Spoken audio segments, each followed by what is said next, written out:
Every company makes mistakes. Most of them are small. You fix them, you move on, nobody notices.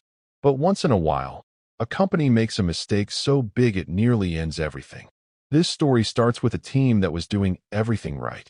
They had built a product people actually liked. Users were growing steadily. The feedback was good. For the first time in 2 years, the team felt like they were in control. Then they decided to change one thing. Just one feature. One update that they thought would make the product faster and easier. On paper, it made sense. The data supported it. The engineers tested it for weeks. Everyone agreed it was the right move. So they launched it on a Tuesday morning. By Tuesday afternoon, the support inbox had 400 unread messages. By Wednesday morning, users were leaving. Not a few. Hundreds a day. The mistake wasn't a bug. The bug was easy to fix. The mistake was that they had changed something users relied on without telling them. Something small, but something that was part of their daily routine. Imagine waking up and your coffee machine suddenly works differently. It's not broken. It just doesn't work the way you remember. You don't call support. You just stop using it. That's what happened here. In 48 hours, they lost 8% of their users. For a company that was growing at 2% a month, that was months of work gone. Worse, the people who stayed were angry. They felt ignored. The team called an emergency meeting that night. No one was sleeping. The mood was heavy. One of the founders said something that stuck. We didn't fail because the product was bad. We failed because we forgot who we were building for. That was the first lesson. You can have the best data in the world, but if you stop listening to the people using your product, the data becomes useless. The next 72 hours would decide if the company survived or not. The first thing they did was roll back the update. It felt like admitting defeat, but they knew they had to stop the bleeding. Then they did something they had never done before. They wrote a public post. Not a marketing post. Not a corporate apology. A real message from the team, explaining what happened, why they made the change, and why they were reverting it. They didn't make excuses. They owned it.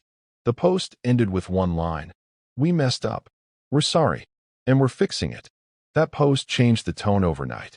Users who were angry started replying with support. Some said, "Thanks for being honest." Most companies would hide this. Others shared their own stories about how the product helped them. But the damage was still there. The trust was cracked. And trust is the hardest thing to rebuild. For the next week, the entire team stopped working on new features. Everyone was on support. Everyone was reading emails. Everyone was talking to users. They learned things they had forgotten. They remembered that most users didn't care about new features. They cared about reliability. They cared about feeling heard. The second lesson came from that week. Speed doesn't matter if you lose trust. You can build fast, but if you break trust, you'll spend 10 times longer fixing it. By the end of week 2, the user numbers stabilized. They weren't growing again yet, but they had stopped losing people. Now came the harder part. They had to figure out how to make the change they wanted, without making the same mistake again. The team realized the problem wasn't the feature itself. The feature was good. It solved a real problem. The problem was how they introduced it. So they rebuilt the process from zero. First, they created a small group of users who agreed to test changes early. Not paid testers, just real users who cared enough to help. Second, they started announcing changes 2 weeks before they launched. Not in a blog post nobody reads.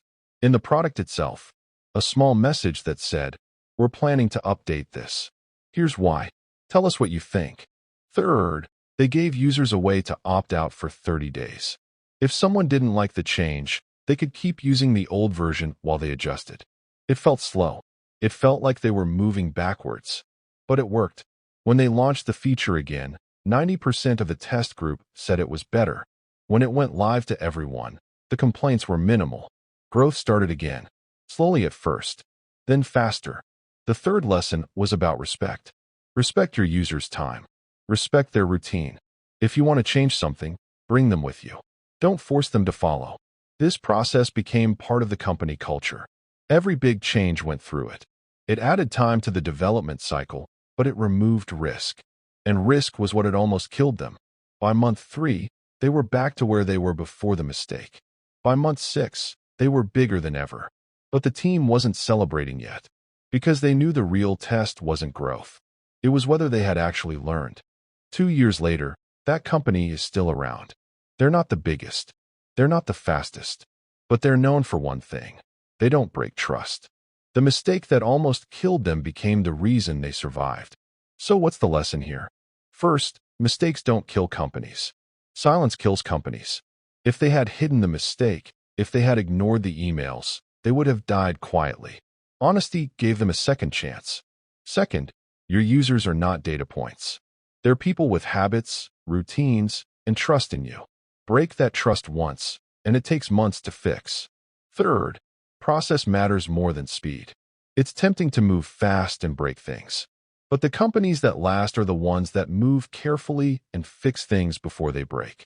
Fourth, culture is built in hard moments, not good ones. Anyone can act professional when everything works. You see who you really are when everything is falling apart. The team still talks about that week. Not with shame, with gratitude.